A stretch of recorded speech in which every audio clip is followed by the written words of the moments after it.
बिस्मिल्लाहिर्रहमानिर्रहीम। अस्सलाम वालेकुम स्टूडेंट्स। आज की वीडियो में हम unit number 4.2 work done in gravitational field को डिस्कस करेंगे। तो work done in gravitational field को डिस्कस करने से पहले हमें ग्रेविटेशनल फील्ड के बारे में पता होना चाहिए, तो इसको हम लोग जो है वो डिस्कस करते हैं। ग्रेविटेशनल फील्ड बेसिकली क्या चीज़ है? देखें, अर्थ के अराउंड हमारे पास एक स्पेस होती है, सही, या एक रीजन होता है कि जिसमें अगर कोई ऑब्जेक्ट आ जाए तो ये अर्थ उसको क्या कर लेती है, अपनी तरफ अट्रैक्ट कर लेती है, सही।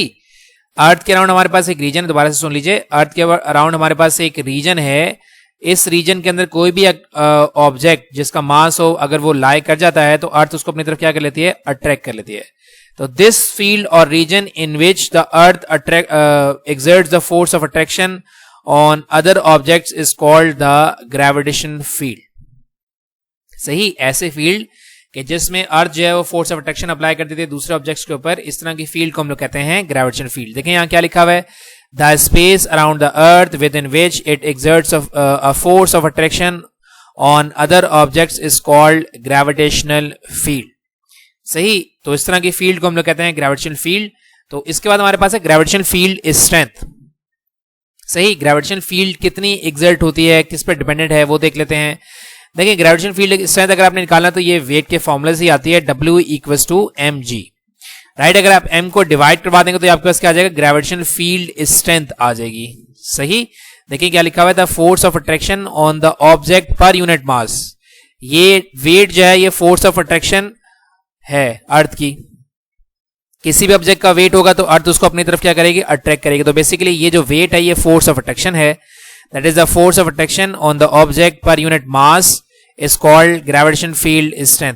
सही, यानी कि जो फोर्स ऑफ अट्रैक्शन है अगर आप इसको मास से डिवाइड करवा देंगे तो आपके पास क्या आ जाएगी, ग्रेविटेशन फील्ड स्ट्रेंथ आ जाएगी, यानी कि ग्रेविटी कितनी ज्यादा एक्ट कर रही है वो आ जाएगी। अब देखिए आपको यहां पर नजर आ रहा है कि ग्रेविटेशन फील्ड स्ट्रेंथ जो है वो डायरेक्टली रिलेटेड है वेट के साथ, यानी कि फोर्स ऑफ अट्रैक्शन के साथ। यानी वेट ज्यादा होगा तो फोर्स ऑफ अट्रैक्शन अर्थ की क्या हो जाएगी, बढ़ जाएगी। वेट कम होगा तो फोर्स ऑफ अट्रैक्शन क्या होगी, कम होगी। तो इसी को हम लोग कहते हैं ग्रेविटेशन फील्ड स्ट्रेंथ। और इसकी यूनिट क्या बनेगी, हमारे पास देखें ऊपर वेट है, तो वेट की हमारे पास बेसिकली वेट हमारे पास फोर्स ऑफ अट्रैक्शन है ना, तो इसकी हमारे पास यूनिट क्या बन जाएगी, न्यूटन, और मास की हमारे पास क्या बन जाएगी, केजी। तो the unit for gravitational field strength is Newton पर केजी। ये नीचे मैं आपको दिखा रहा हूं कि वेट की यूनिट है न्यूटन और मास की यूनिट है केजी, तो ये क्या बन जाएगी, ग्रेविटेशन फील्ड स्ट्रेंथ की यूनिट बन जाएगी। इसके बाद हम लोग चलते हैं आगे हमारे पास जो इंपॉर्टेंट चीज है that is called the conservative field. Conservative field क्या होती है, पहले हम लोग सिंपल वर्ड्स में इसको जो है वो डिस्कस कर लेते हैं। कंजर्वेटिव फील्ड ऐसी फील्ड होती है कि जिसमें आप एक क्लोज पाथ बनाएं और इस क्लोज पाथ में आप किसी ऑब्जेक्ट को मूव करवाएं। मूव करवाने के लिए जाहिर सी बात है आपको वर्क करवाना पड़ेगा, तो जो टोटल वर्क डन आप उस बॉडी को मूव करवाने के लिए करते हैं, अगर वो 0 के इक्वल आ जाता है तो आपकी फील्ड क्या हो जाएगी, कंजर्वेटिव हो जाएगी। सही, पहली कंडीशन क्या है, work done in moving a body along a close path is 0, यानी कि आप एक क्लोज पाथ बनाएं फील्ड के अंदर और उसके अंदर आप जो वर्क करवा रहे हैं अगर वो टोटल वर्क 0 हो जाता है तो इसका मतलब है कि आपकी जो फील्ड है जिसमें आप वर्क कर रहे हैं वो क्या है, कंजर्वेटिव है। दूसरा क्या है, in a close path work done is independent of path taken, यानी कि आपने जो क्लोज पाथ बनाया है उसमें अगर आप ऑब्जेक्ट को 2 डिफरेंट वे से लेकर जाएंगे तो वर्क डन आपके पास एक जैसा ही आएगा, यानी कि वर्क डन पाथ के ऊपर डिपेंडेंट नहीं है। आप किसी पाथ से ऊपर उसको लेकर जाएंगे किसी एक खास पॉइंट के ऊपर तो आपके पास जो है टोटल वर्क डन सेम ही रहेगा। तो ये हमारे पास 2 कंडीशन है। एक फर्स्ट कंडीशन हमारे पास क्या है, work done in moving a body along a close path is 0, यानी कि आप बॉडी को मूव करवाने के लिए क्लोज पाथ के अंदर जितना वर्क करवाएंगे वो 0 के इक्वल हो जाना चाहिए। दूसरा क्या है, in a close path work done is independent of path taken, जो क्लोज पाथ आप सिलेक्ट कर रहे हैं उसमें अगर आप डिफरेंट पाथ से ऑब्जेक्ट को लेकर जाएंगे तो आपके पास वर्क जो है वो सेम आएगा। मतलब कहने का ये है कि वर्क जो है वो पाथ के ऊपर डिपेंडेंट नहीं होगा, इंडिपेंडेंट ऑफ पाथ होगा। सही, तो इसको हम लोग जो है प्रूव करते हैं। देखिए नेक्स्ट हमारे पास टॉपिक क्या है, work done in gravitation field. Work done in gravitation field, देखिए हम कहते हैं कि ग्रेविटेशन फील्ड जो है वो कंजर्वेटिव है।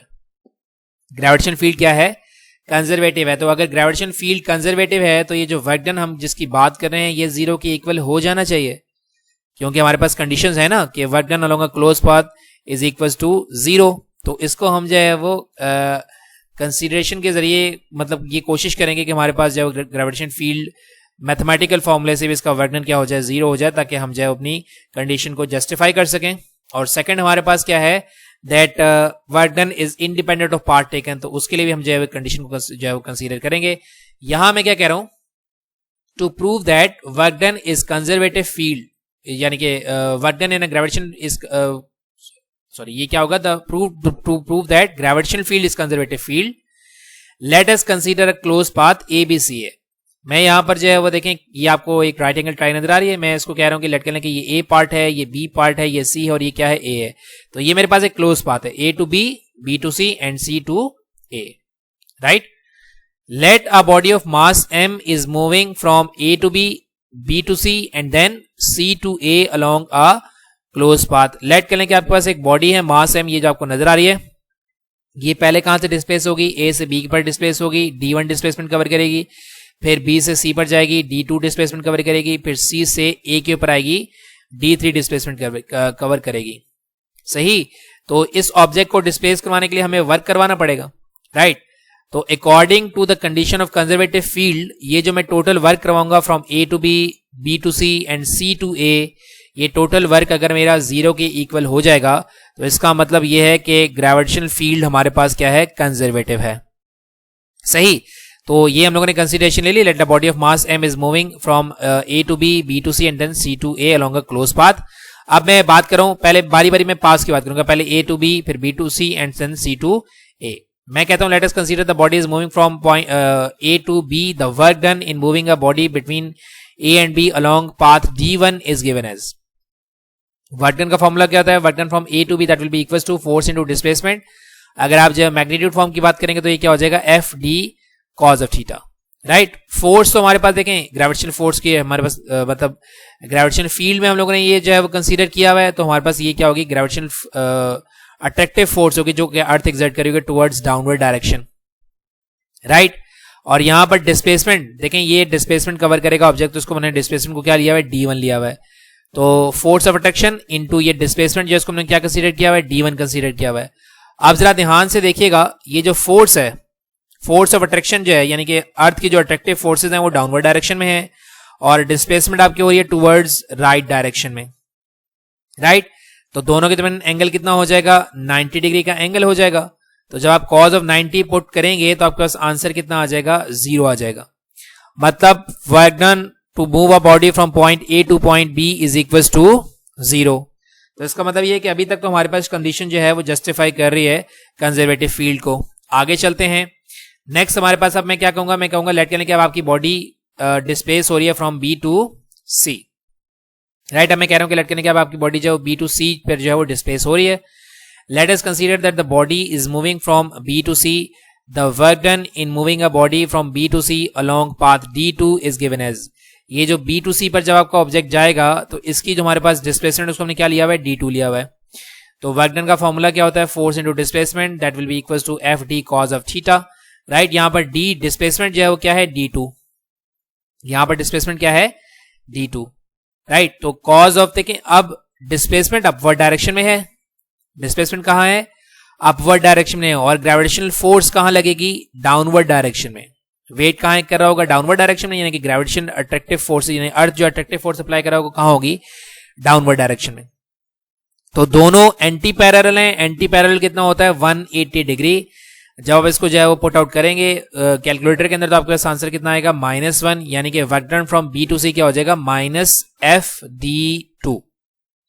सही, फिर हम लोग आगे चलते हैं। अब हम जो है वो फ्रॉम सी टू ए की बात करते हैं। अब आपका ऑब्जेक्ट कहां से आ रहा है, सी से कहां आ रहा है, ए के ऊपर। देखें ये आपका ऑब्जेक्ट है, अब ये सी से कहां पर आ रहा है, ए के ऊपर आ रहा है। कौन सा पाथ कवर कर रहा है, D3 पाथ कवर कर रहा है, right. Let the body is moving from C to A. The work done in moving a body between C and A along path D3 is given as. Work done from C to A that will be equals to force into displacement. Work done का formula क्या था, force into displacement, right? तो अगर मैं इसकी magnitude form लूंगा तो ये क्या हो जाएगा, F D cos of theta, right. तो यहां पर मेरे पास डिस्प्लेसमेंट क्या है, D3 है, तो ये क्या हो जाएगा, F D3 cos of theta, right. अच्छा, अब ये एंगल देखें, ये ये डिस्प्लेसमेंट है और ये देखें ये फोर्स ऑफ अट्रैक्शन, यानी कि वेट जो है वर्टिकली डाउनवर्ड डायरेक्शन में करेगा। तो फोर्स ऑफ अट्रैक्शन और डिस्प्लेसमेंट के दरमियान ये एंगल बन रहा है, ये एंगल हमें कैलकुलेट करना पड़ेगा, क्योंकि इससे पहले जब आपकी body from A to B move कर रही थी तो आपके पास एंगल था 90 डिग्री, जब बी टू सी मूव कर रही थी तो आपके पास फोर्स और डिस्प्लेसमेंट के दरमियान एंगल कितना था, 180 डिग्री। अब यहां फोर्स और डिस्प्लेसमेंट के दरमियान एंगल को आप डिफाइन नहीं कर पाएंगे, तो इस एंगल को आप जो है वो कैलकुलेट करेंगे। सही, देखें ये ट्राइंगल, अगर मैं यहां पर ट्राइंगल बनाऊं तो ये similar to A to B and C triangle है, तो इसी को मैं जो कंसीडर करूंगा, मैं कहूंगा let from triangle A B C, ये जो ट्राइंगल आपको नजर आ रही है A B and C, right. अब देखें एंगल आपका यहां से बन रहा है इधर से, cos of theta that will be equals to base upon hypotenuse. देखिए एंगल आपके पास यहां से बन रहा है, तो एंगल हमेशा क्या होता है, एंटी क्लॉकवाइज होता है। एंगल हमेशा क्या होता है, एंटी क्लॉकवाइज। जहां से स्टार्ट होगा वो बेस होगा, जहां पर जाके एंड अप होगा वो हमारे पास क्या हो जाएगा, हाइपोटेन्यूज हो जाएगा, राइट। तो cos of theta that will be equals to base upon hypotenuse. Base side हमारे पास क्या है, d2 है, और हाइपोटेन्यूज हमारे पास क्या है, d3 है, राइट। d3 को आप वहां शिफ्ट कर देंगे, that is d3 cos of theta that will be equals to d2। सही, दोबारा से देख लीजिए बेटा, आपका ऑब्जेक्ट जो है यहां से d2 से डिस्प्लेस होकर d3 के ऊपर क्या है, तो यहां से आपका एंगल स्टार्ट हो रहा है क्लॉकवाइज डायरेक्शन के अंदर। सही, तो d2 आपके यहां से स्टार्ट हो रहा है, तो ये आपके पास बेस साइड होगी, ये वाली साइड आपके पास क्या होगी, हाइपोटेन्यूज हो जाएगी। सही, ये ध्यान रखिएगा बेटा इस ट्राइंगल के अंदर, क्योंकि आपका ऑब्जेक्ट यहां से डिस्प्लेस होकर यहां आया तो ये एंगल बन रहा है आपके पास, यहां से एंगल बन रहा है। तो जिस साइड से आपका एंगल स्टार्ट होता है that is called the base side, और जहां पर एंगल एंड अप होगा that is called the hypotenuse. तो base upon hypotenuse that is d2 divided by hypotenuse क्या है, d3। d3 को आप वहां शिफ्ट कर देंगे, d3 कॉज ऑफ थीटा किसके इक्वल हो जाएगा, d2 के इक्वल हो जाएगा। तो यहां देखिएगा इस इक्वेशन में d3 cos ऑफ थीटा की जगह में क्या पुट कर सकता हूं, d2 पुट कर सकता हूं। तो work done from C to A क्या हो जाएगा, F एंड D2। सही, हमारे पास तीनों वर्क डन आ गए, work done from A to B आ गया, work done from B to C आ गया, and work done from C to A आ गया। अब हमने क्या करना है, टोटल वर्क डन निकालना है। थर्ड वाले में बेटा एक मिनट दोबारा से मैं थोड़ा सा रिपीट कर दूं C टू A के लिए। ये देखें हमारे पास एक ट्राइंगल बन रही है, इस ट्राइंगल को हम लोग जो है वो by using A to B and C से सॉल्व कर सकते हैं। एक ही ट्राइंगल है, सिमिलर एंगल बना रही है। सही, तो एंगल हमारा कहां से, देखें आपका ऑब्जेक्ट D2 से D3 की डायरेक्शन में गया है, तो ये आपके पास एंगल बनेगा from D2 to D3, right. D2 हमारे पास देखें जहां से एंगल स्टार्ट होता है वो बेस साइड होती है, जहां पर एंड अप होता है वो क्या होती है, हाइपोटेन्यूज साइड होती है, राइट। तो आपने क्या करना है, बेस साइड कैलकुलेट करनी है, सॉरी आपने जो है वो एंगल कैलकुलेट करना है, तो कॉस ऑफ थीटा का हम लोग फॉर्मूला लगाएंगे, that is base upon hypotenuse, right. तो बेस हमारे पास क्या है d2, हाइपोटेन्यूज हमारे पास क्या है d3, इसको आप वहां शिफ्ट कर देंगे, that is d3 cos of theta that will be equals to d2। तो d3 cos ऑफ थीटा की जगह आ जाएगा d2 आ जाएगा, इसमें कंफ्यूज मत होइएगा। आगे चलते हैं, हमने टोटल वर्क डन निकालना है। Total work done in moving a body along a close path of ABCA। Total work done क्या हो जाएगा, तीन वर्क डन आपने यहाँ पर जो है वो डिस्क्राइब किए हैं, work done from A to B, work done from B to C, work done from C to A। Work done from A to B plus work done from B to C plus work done from C to A, right. Work done from A to B निकाला था आपने, perpendicular थी force और displacement, तो कितना हो जाएगा 90 क्या था 0। फिर आपने work done from B to C निकाला था, दोनों के दरमियान फोर्स और डिस्प्लेसमेंट के दरमियान एंगल हो गया था 180 डिग्री, तो ये कितना हो गया -FD2। और C टू A आपने यहां पर निकाला हुआ, दैट इज प्लस FD2। देखें ये माइनस ये प्लस कैंसिल आउट हो जाएगा, और टोटल वर्क डन आपके पास क्या हो जाएगा, 0 हो जाएगा। सही, तो इसका मतलब ये है कि ग्रेविटेशनल फील्ड ने फर्स्ट कंडीशन कंजर्वेटिव फील्ड के लिए सेटिस्फाई कर दी है। हमने कहा था कि work done in moving a body along a close path is equal to 0। तो देखें वर्क डन हमारे पास total work done along a close path क्या हो गया, 0 के इक्वल हो गया। मैं कह रहा हूं since total work done in close path ABCA in gravitational field is 0, so gravitational field is conservative. और इसके लिए हम लोग जो है वो सेकंड कंडीशन को भी जो है वो जस्टिफाई करने की कोशिश करते हैं। सेकंड कंडीशन को जस्टिफाई करने के लिए मैं देखें यहां पर कह रहा हूं कि लेट कर लें कि आपके पास एक ऑब्जेक्ट है, मतलब वही मैंने एक जो है वो डायग्राम ड्रॉ की है। अब मैं कह रहा हूं कि लेट कर लें कि मैं C से A के ऊपर आ रहा हूं दो वेज से। एक तो मेरे पास डायरेक्ट पाथ है, ये वाला जो देखें पाथ 1 आपको नजर आ रहा है, मैं डायरेक्ट C से कहां आ रहा हूं, A के ऊपर आ रहा हूं। दूसरा बात मेरे पास देखें इनडायरेक्ट पाथ है, पहले मैं C से B पर जाऊंगा, फिर B से A के ऊपर आऊंगा। सही है, तो ये मेरे पास क्लोज पाथ में 2 डिफरेंट वेज हैं, C to A and C to B and then B to A. तो मैं यहाँ पर कह रहा हूँ now consider another figure let the body is moving in a gravitation field by two different paths. एक path क्या है, डायरेक्ट पाथ है C to A, दूसरा क्या है C to B and then B to A, right. The work done in path 1 from C to A is given as, C to A का work done अभी आपने last जो है वो उसमें कैलकुलेट किया था, दैट इज FD3, क्योंकि ये वाला हमारे पास डिस्प्लेसमेंट D3 है तो क्या हो जाएगा FD3 cos ऑफ थीटा। अभी आपने D3 cos ऑफ थीटा की वैल्यू निकाली थी from triangle ABC, D3 cos of theta that will be equals to D2, सही। तो ये क्या हो जाएगा, work done from C to A that will be equals to FD2, that is the equation number 1। इसी तरीके से total work done in path 2 from C to B and B to A, यहां पर B मिसिंग हो गया, and B to A, यानी कि आपका ऑब्जेक्ट पहले कहां आएगा, C से B पर आएगा और फिर B से A के ऊपर जाएगा। तो second condition of conservative field के अकॉर्डिंग अगर मैं C to A का वर्क निकाल रहा हूं और C to B and then B to A का वर्क निकाल रहा हूं तो ये दोनों वर्क सेम होने चाहिए, यानी वर्क डन जो है वो इंडिपेंडेंट ऑफ पार्ट टेकन होना चाहिए। तो सेकंड वाला वर्क डन निकाल लेते हैं, total work done in path 2 from C to B and B to A, that is total work done that will be equals to work done from C to B and then work done from B to A।